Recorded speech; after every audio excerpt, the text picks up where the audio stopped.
विलासनगर नाम के एक राज्य पर राजा मदन पाल का शासन था। राजा मदन पाल बहुत ही धूर्त और अय्याश किस्म का व्यक्ति था, जो हर समय बस भोग विलास के बारे में ही सोचता रहता था।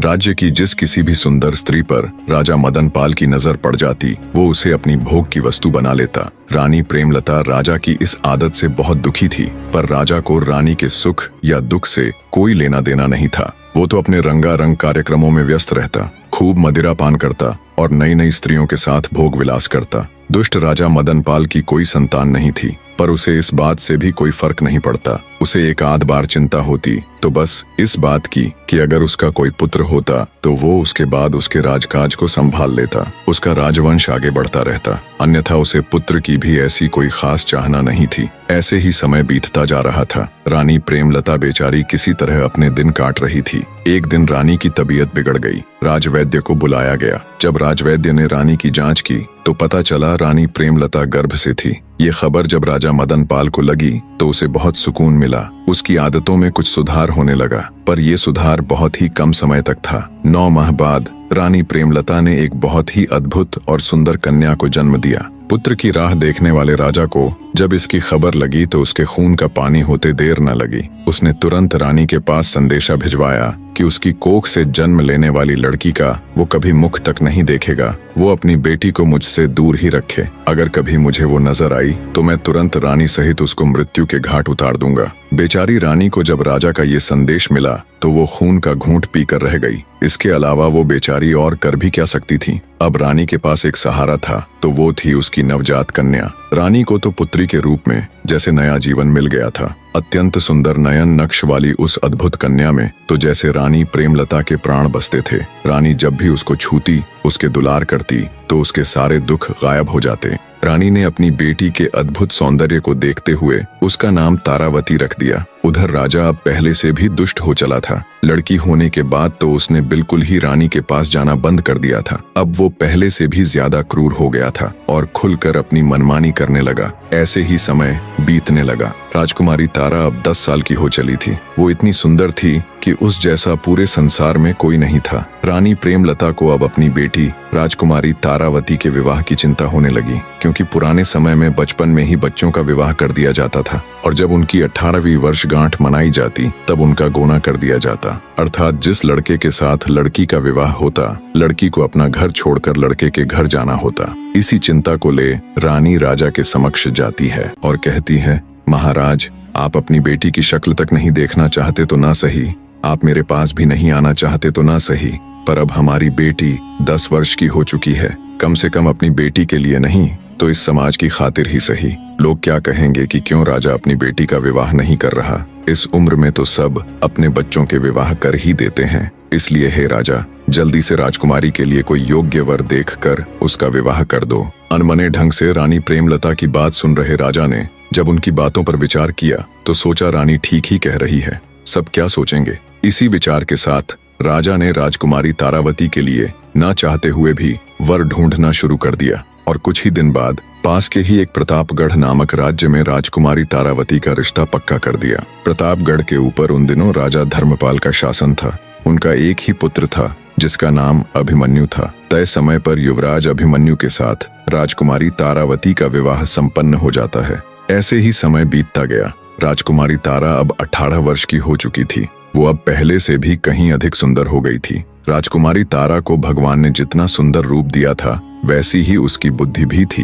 राजकुमारी तारावती का गोना जाने यानी ससुराल में रहने जाने का समय भी निकट आ गया था। जैसे जैसे राजकुमारी के ससुराल जाने का दिन नजदीक आ रहा था, वैसे वैसे रानी प्रेमलता का स्वास्थ्य भी गिरता जा रहा था। जब रानी प्रेमलता को लगा कि वो अब नहीं बच पाएंगी और शायद बेटी के विदा होने से पहले ही वो इस दुनिया को अलविदा कह देंगी, तो रानी प्रेमलता राजा के पास जाती है और आंखों में अश्रु लिए राजा से विनती करती है, महाराज, मैं अच्छे से जानती हूँ कि आप हमारी पुत्री से नफरत करते हैं। आपने बचपन से लेकर आज तक उसे एक नजर देखना भी पसंद नहीं किया, लेकिन अब मुझे नहीं लगता मैं ज्यादा दिनों तक जीवित रहूंगी। इसलिए हे महाराज, मैं अपनी पुत्री की जिम्मेदारी अब आपको सौंप रही हूँ। जब तक उसका गोना नहीं हो जाता, जब तक वो अपनी ससुराल विदा नहीं हो जाती, तब तक आपको ही राजकुमारी का ध्यान रखना होगा और बड़ी धूमधाम से उसका गोना कर हमारी बेटी को विदा कीजिएगा महाराज। बस आपसे हाथ जोड़कर यही मेरी अंतिम प्रार्थना है। रानी की हालत देख राजा उसका हाथ अपने हाथ में लेकर बोला, ठीक है,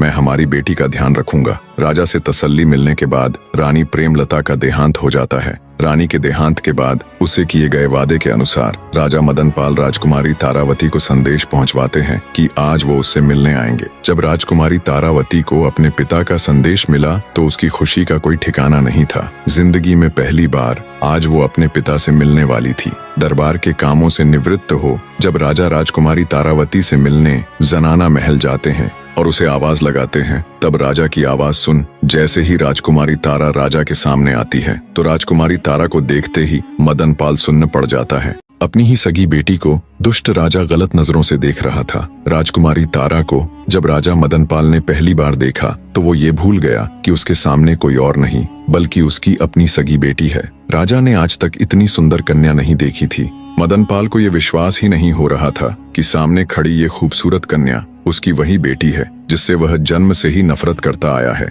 इतनी नफरत कि आज तक उसने उसकी शक्ल तक देखना गवारा नहीं था। पर आज जब पहली बार उसने अपनी बेटी को देखा तो अपनी सुध बुद्ध खो बैठा और बस एकटक उसे ही देखे जा रहा था। राजा मदनपाल की आंखों में पिता का प्रेम नहीं बल्कि वो दुष्ट दरिंदा था जो अपनी सारी मान मर्यादा भूलकर गंदी निगाहों से राजकुमारी को घूरे जा रहा था। राजकुमारी को देख राजा मदनपाल के मुख से एक शब्द भी नहीं निकला और वो बिना कुछ बोले चुपचाप वहां से वापस अपने शयन कक्ष में लौट आया। दुष्ट राजा वासना के वशीभूत हो अब बस राजकुमारी तारावती के बारे में ही सोचे जा रहा था। उसका दिमाग एकदम से सुन्न पड़ गया था। रह रहकर उसकी आंखों के सामने राजकुमारी तारावती का वही मुस्कुराता चेहरा आ रहा था। राजा को ऐसे ही बैठे बैठे पता नहीं कब दिन से रात और कब रात से दिन हो गया। उसके दिमाग से राजकुमारी तारावती की छवि हट ही नहीं रही थी। उसके मस्तिष्क में हजारों सवाल जवाब, हजारों तर्क वितर्क एक साथ चल रहे थे। इधर बेचारी राजकुमारी तारावती भी असमंजस में थी। जिस पिता से मिलने के लिए वो इतनी आतुर थी, जिस पिता को उसने पैदा होने के बाद अपने जीवन में आज पहली बार देखा था, पहली बार मिली थी। पता नहीं क्यों, पर उससे मिलने के बाद राजकुमारी को लेश मात्र भी खुशी महसूस नहीं हो रही थी। वो तो ये सोच सोच कर परेशान थी कि उसे उसके पिता के चेहरे पर ऐसे कोई भाव नजर ही नहीं आए कि वो अपनी उस बेटी से मिलने आए हैं जिसे उन्होंने 18 वर्ष तक नहीं देखा। उल्टा उनके चेहरे पर तो वे भाव थे जो एक लोभी पुरुष के चेहरे पर किसी सुंदर स्त्री को देखने पर आते हैं। उधर जब राजा मदनपाल को यह एहसास हुआ कि सुबह हो चुकी है तो उसने तुरंत अपने नौकर को आदेश देकर घोड़ा गाड़ी तैयार करने को कहा। आनन फानन में बावरा सा हुआ राजा घोड़ा गाड़ी में बैठ जंगल की तरफ एक साधु महात्मा के ठिकाने की ओर चल पड़ा। कुछ ही देर में राजा अपने नौकर के साथ साधु महात्मा जी के ठिकाने पर जा पहुंचा। राजा ने साधु जी को प्रणाम किया और बैठ गया। इतनी सुबह सुबह राजा को अपने पास आया देख थोड़े आश्चर्य से साधु जी बोले, कहो वत्स, आज इतनी सुबह सुबह कैसे आना हुआ? सब कुशल मंगल तो है? तब राजा मदनपाल महात्मा से बोला, हे साधु महाराज, कल रात से मैं एक छोटी सी उलझन में हूँ। राजा की बात सुन महात्मा जी बोले, बताओ वत्स, ऐसी क्या उलझन है जो तुम्हें इतनी सुबह सुबह मेरे पास खींच लाई?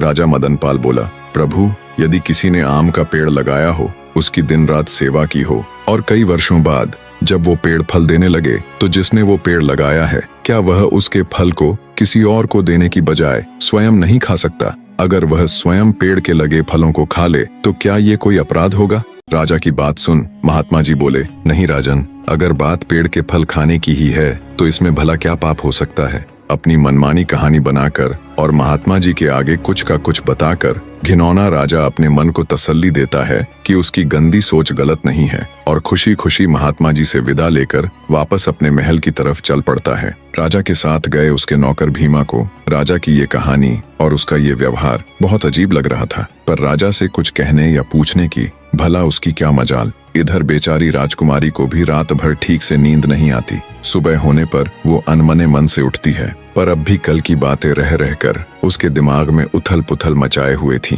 अंततः राजकुमारी तारा ने सोचा कि कहीं ये सब उसका वहम तो नहीं, क्या पता उसके पिता ऐसे ना हो और वो ही उनके बारे में कुछ भी अनाप शनाप सोचे जा रही हो। इसी सोच के साथ राजकुमारी अपने पिता से बात करने का निर्णय लेती है और जब उनके निवास स्थान पर जाती है तो राजा को वहां नहीं पाती, क्योंकि राजा उस समय जंगल में महात्मा जी के पास गया हुआ था। राजा मदनपाल महात्मा से मिलकर वापस अपने महल आ जाता है। काफी देर सोच विचार कर वो एक पत्र लिखता है और वो पत्र अपने नौकर भीमा को देते हुए उसे हुक्म देता है कि इस संदेश पत्र को लेकर तुम फौरन प्रतापगढ़ जाओ और राजा धर्मपाल को ये पत्र दे देना। राजा का हुक्म मिलते ही नौकर भीमा तुरंत प्रतापगढ़ के लिए निकल पड़ता है। कुछ ही घंटों का सफर कर वो प्रतापगढ़ पहुंच जाता है। राजा धर्मपाल दरबार लगाए राजसभा में बैठे थे। भीमा राजा धर्मपाल को प्रणाम कर जब राजा का दिया पत्र उन्हें देने लगता है तो राजा धर्मपाल कहते हैं, क्या संदेश लाए हो, जोर से पढ़कर सुनाओ। तो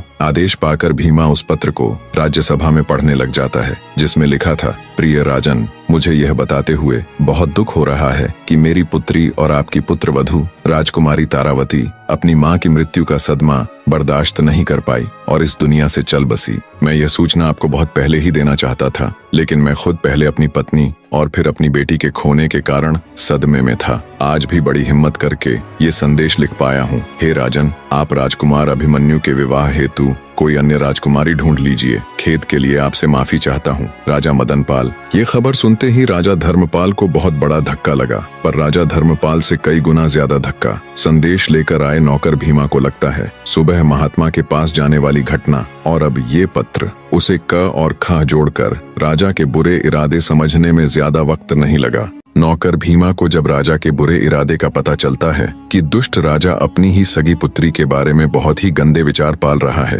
तो वो तेजी के साथ अपने घोड़े को विलासनगर की ओर दौड़ा देता है। पुराने समय में जब राजा महाराजाओं का विवाह होता था, तब लड़की का पिता अपनी बेटी को धन दहेज के साथ ही नौकर चाकर भी दिया करते थे। नौकर भीमा भी ठीक उसी तरह रानी प्रेमलता के साथ विलासपुर आया था, इसलिए वो हमेशा से ही रानी प्रेमलता के प्रति वफादार रहा था। जब उसे राजा के अनिष्ट इरादों का पता चला तो वो कैसे भी करके रात होने से पहले राजकुमारी तारावती के पास पहुंचकर उसे इन सब बातों से अवगत करवाना चाहता था। वो तेजी के साथ विलासपुर की ओर बढ़ रहा था। इधर जब राजा मदनपाल के द्वारा भेजे गए संदेश की सूचना राजा धर्मपाल के पुत्र राजकुमार अभिमन्यु को लगी तो वो बेचारा एकदम सन्न रह गया। राजकुमार की हालत ऐसी थी कि काटो तो खून नहीं, जैसे उसके शरीर में प्राण ही न हो। जब आज से 7-8 साल पहले उसका विवाह राजकुमारी तारावती के साथ हुआ था, तब राजकुमार अभिमन्यु ने तारावती की एक झलक देखी। वो उसकी कजरारी आंखें, वो उसका मासूमियत से भरा चेहरा, तब से ही वो राजकुमारी के साथ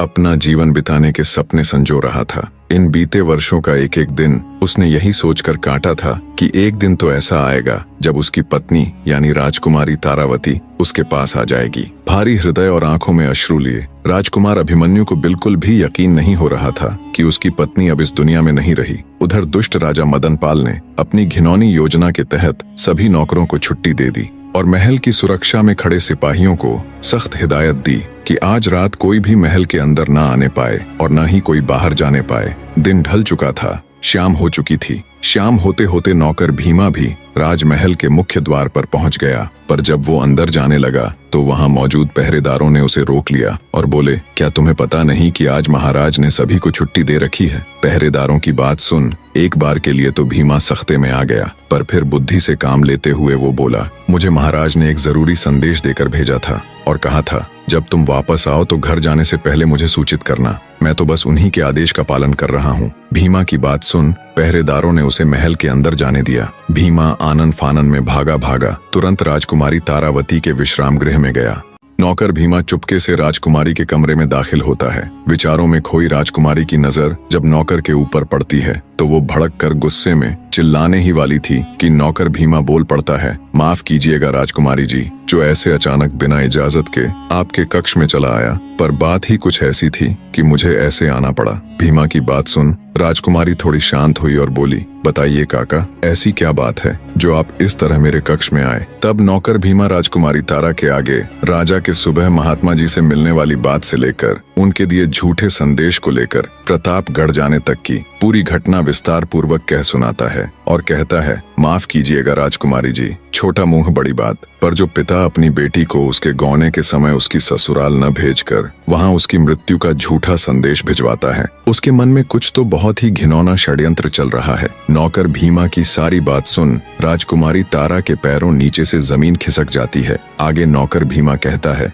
बेटी, नादान उम्र में ही आपकी स्वर्गीय माताजी के साथ मैं यहाँ विलासनगर में आ गया था। तब से मैं हमेशा उनके प्रति पूरा वफादार रहा हूँ। जब आप छोटी बच्ची थी तब मैंने आपको अपनी गोद में खिलाया है। इसलिए जब मुझे ये सब पता चला तो आपको बताना जरूरी समझा। अब मैं जा रहा हूँ। इतना कहकर भीमा वहाँ से चला जाता है। राजकुमारी तारा के ऊपर तो जैसे आसमान टूट पड़ा था। वो बेचारी खड़ी खड़ी जम गई। झरने की तरह उसकी आंखों से टप टप आंसू बह रहे थे। उसका दिमाग एकदम से सुन्न पड़ गया था। एक बार के लिए तो उसे ऐसा लग रहा था कि जैसे वो अपने पिता के बारे में कुछ भी अनाप शनाप सोचे जा रही है। कोई पिता इतना नीच कैसे हो सकता है? पर नहीं, उसने जैसा सोचा वो सब बिल्कुल सही था। सभी तार उसके दिमाग में जुड़ने लगे। वो खुद को उस आम के पेड़ से और अपने पिता को पेड़ के मालिक से जोड़कर देखने लगी। उसे समझते देर न लगी कि क्यों उसके दुष्ट बाप ने उसकी ससुराल में उसकी मौत का झूठा समाचार भिजवाया है। जब उसकी माँ जीवित थी तो उसने अच्छे से राजकुमारी को उसके पिता की आदतों से अवगत करवाया था।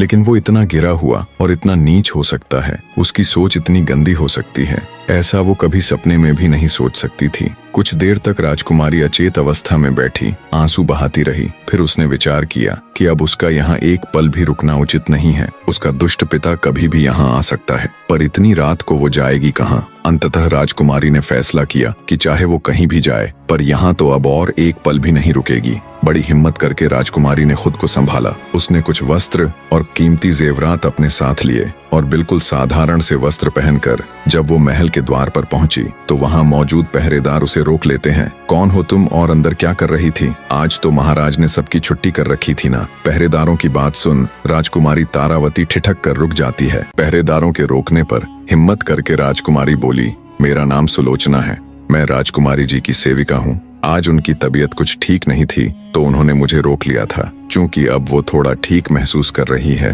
तो उन्होंने मुझे ये कहकर भेज दिया कि तुम तुरंत अपने घर चली जाओ, क्योंकि आज राजा महाराज ने सभी नौकरों की छुट्टी कर रखी है। अगर तुम यहाँ रुकोगी तो उनके आदेश की अवहेलना होगी। नौकरानी बनी राजकुमारी की बात सुन पहरे पर खड़े पहरेदारों को विश्वास हो गया तो उन्होंने राजकुमारी तारा को बाहर जाने दिया। पहरेदारों को चकमा दे राजकुमारी तारावती बाहर तो आ गई, पर अब उसके सामने उससे भी बड़ी समस्या ये थी कि आखिर इतनी रात को वो कहाँ जाए। थोड़ी दूर चलने पर राजकुमारी को एक खंडहर नुमा घर दिखाई दिया। राजकुमारी तारावती ने सोचा, आज की रात यही काट लेती हूँ, सुबह होने पर ही कहीं जाऊंगी। इसी सोच के साथ राजकुमारी उस वीरान पड़े घर के अंदर जाकर एक जगह बैठ गई। उसे अपनी किस्मत पर रोना आ रहा था। कहा तो वो महलों में रहने वाली राजकुमारी थी और कहा अब अपने उस दुष्ट पिता के कारण खंडहरों में रात काटनी पड़ रही है। ऐसे ही बैठे बैठे उसकी रात कट जाती है। जब सुबह का थोड़ा उजाला दिखा तो राजकुमारी फिर से चल पड़ती है। उसे इस बात की चिंता भी थी कि अगर उसका दुष्ट बाप उसके कमरे में आया तो उसके वहां न मिलने पर उसकी खोज शुरू हो जाएगी। इसलिए वो जल्दी से जल्दी जितनी दूर हो सके जाना चाहती थी। राजकुमारी तारा पूरी तेजी के साथ दिशाहीन आगे बढ़ती जा रही थी। इधर जब सुबह हुई तो जैसा राजकुमारी ने सोचा था वैसा ही हुआ। राजा मदन पाल सुबह होते ही उसके कमरे में आया। जब उसे वहां राजकुमारी नहीं मिली तो उसकी छाती पर तो सांप सा लेट गया। पूरे महल में राजकुमारी की तलाश की गई पर वो कहीं नहीं मिली। मिलती तो जब वो वहां होती। निराश राजा मदन पाल हाथ मलता रह गया। चलते चलते राजकुमारी तारा जब थक गई तो पास ही दिखाई दे रही एक नदी के किनारे थोड़ी देर विश्राम करने के लिए बैठ गई। प्यासी राजकुमारी जब नदी से पानी पीने लगी तो उसे पानी में अपनी परछाई दिखाई दी। परछाई देख उसे अपने सुंदर रूप से घिन आने लगी। सोचा ऐसा रूप किस काम का जिसे देख अपने ही हैवान बन जाए। अगर वो कुरूप पैदा हुई होती तो शायद उसे आज ये दिन ना देखना पड़ता। टूटी हुई आत्मा और थके हुए शरीर के साथ राजकुमारी वहीं बैठी रही। अचानक उसके मन में ख्याल आया, क्यों ना वह अपनी ससुराल चली जाए और उसके साथ जो बीता है वो सब उनके आगे बयान कर दे। फिर सोचने लगी, किस मुंह से उन्हें ये सब बताऊंगी और क्यों वो मेरा यकीन करेंगे। तभी उसके दिमाग में एक विचार आया कि क्यों ना इस पापी रूप को ही खत्म कर दिया जाए। ना रूप रहेगा और ना कोई इसका चाहने वाला। क्रूप स्त्री को कोई भी तंग नहीं करेगा।